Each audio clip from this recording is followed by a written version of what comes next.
right to redeem under Transfer of Property Act 1882. The right to redeem is a very important right given to a mortgager, and the mortgager is the person who gives property as security for a loan. For instance, A has to buy something and he needs some money, and for that money he asks the B to give him the money. B demands something as a security. So that is basically the whole scenario. That security was an immovable property, and this led to a mortgage. Mortgager is the person who takes the loan, that is the debtor, and the mortgage is the person who gives the loan, that is creditor. So the meaning right to redeem is the right which is given to the mortgager, which means to the debtor, when he pay back his loan money or amount, then he has full-fledged right to get back his property which he has given in the security. So let's see the meaning of right to redemption. When a person mortgages his property, he has the legal right to get back, which means to redeem, his property after paying the principal amount, interest, and other lawful charges. So let's see कि whenever there is a person who has given the money, who has given the security, जो उसने property दी है, immovable property गिरवी रख के कुछ उसने loan लिया है, whenever he has paid the whole amount और इंटरेस्ट जितना भी उस पर बनता है वो पे कर दिया, तो he has that right to revert back his property. ठीक है. Nextly the legal provision which deal with right to redemption is Section 60 of Transfer of Property Act 1882. This section guarantees the mortgager has the right to redeem his property. So nextly, let's see its key features. Firstly, there must be an absolute right. The right to redeem cannot be taken away by the mortgagee. Any clause that stops redemption is void. This is known as once a mortgage, always a mortgage, which means that whenever a mortgage has been done, which means whenever a mortgager has given his property as a security, he always has a right to redeem whenever he pays the full amount back to the mortgagee, which means that a mortgagee never becomes an owner. Their mortgage, which is mortgage from the day one, it remains a mortgage. Secondly, when can redemption happen? Anytime after the mortgage money becomes due, before the mortgagee right of foreclosure or sale is completed.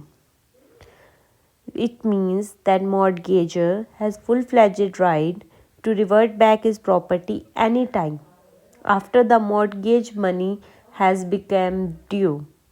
Like जब mortgage money उसको and तक दे देनी थी और उसने देनी थी और वो दे दी है, अब वो कभी भी रिडीम करवा सकता है अपनी प्रॉपर्टी को कि मुझे मेरी प्रॉपर्टी रिवर्ट बैक कर दो. देखो exceptions are always there. Like if the person wants that he want to continue that mortgage, he doesn't pay back the amount. So क्या होता है, अब उस person ने उससे पहले सेल जो उसका, for instance A and B has a deal, and A said that you have to pay back the money on 17th of November, but the person hasn't paid the money and he has not applied for the foreclosure suit. He has to apply for the foreclosure that this person has not paid that money and all those stuff. If he has not done that thing, then he can demand or revert back the property anytime. Mortgagor can revert back his property anytime. So how can the mortgagor redeem? By paying the entire mortgage amount and proper expenses, by asking the court for redemption if mortgagee refuses. So until when the right continues, the property is legally sold or a decree or a foreclosure is passed. This means that a mortgager has full-fledged right to redeem the property until the person or the mortgagee has not filed a suit or has not got the degree of foreclosure. Foreclosure means just stop the mortgage. Now I am the full-fledged owner of this property because mortgager has not paid me back, or either decree is passed for the sale or foreclosure of the property. Exceptions when right to redeem ends. These exceptions are when the mortgagee lawfully sell the property. Then the right to redeem ends itself. Secondly, when the court passes a foreclosure decree in case of mortgage by conditional sale. Foreclosure means like in mortgage by conditional sale, it means that property has been given in the name of that mortgagee and told him, if I have not paid you back, then you are the owner of that property, and for that we have to file a foreclosure suit, not the suit for sale, which means we have to just say that now okay, so just say okay on this thing that I am the full-fledged owner of this property. So simple example is A gives his house to B as a security for a loan. After some time, A repay the loan and interest. A has the right to take back his house. B cannot refuse or add unfair conditions. ठीक है. उसके बाद what is essential elements of right to redeem? For the essential elements of right to redeem are mortgage money must be due. Right is statutory and absolute. Thirdly, no clause on redemption. Let's see what is clause. A clause means any condition that prevents redemption. The courts have consistently held that mortgagor right to redeem is inalienable, which means he always has right to redemption, and any condition which is restraining the right to redemption is void ab initio. Fourthly, the right continues until foreclosure or sale. The right ends only when a valid foreclosure decree is passed or the property is sold under the mortgagee's power, which means that until the foreclosure suit has not been filed or the sale has not been happened, the mortgagor has full-fledged right to redeem back his property. Before that, the right is alive even if the mortgagor delays. Doctrine of clause on equity or of redemption. Let's discuss about this. This clause means clause is basically a condition which restrains the right to redemption, and that is void ab initio. For example, a condition that mortgagor will not redeem for 100 years. This is just a clear clause on right to redemption. Secondly, a condition allowing mortgagee perpetual right over the part of the property, which means that mortgagee has no right over the mortgagee. This condition allowing mortgagee has the right. A mortgagee has full-fledged right for the whole lifetime. He has right to live in that property.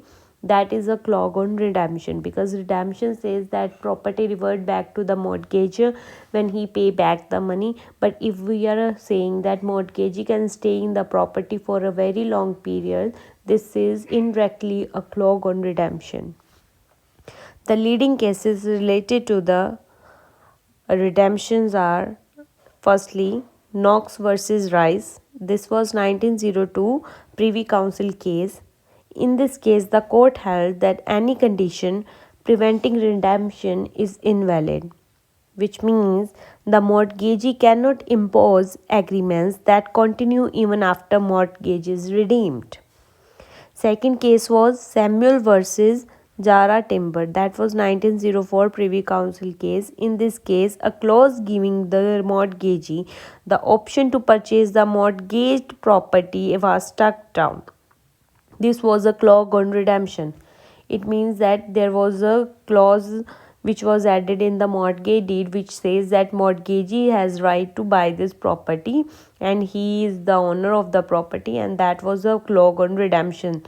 Okay, that only the mortgagee can buy the property. For example, if I can't pay my loan back, I have full-fledged right to sell my property, and out of that money which I get, after selling the property, I can pay back the loan. But in case if there is a clause added that a mortgagee only can have right to buy the property, this is a clause on redemption, that because mortgagee can increase or decrease the amount of sale according to his own needs and intentions. Thirdly, the case was Kraglinger versus New Patagonia. That was 19 Patagonia है. This was Patagonia 1914 का supreme court का एक case था.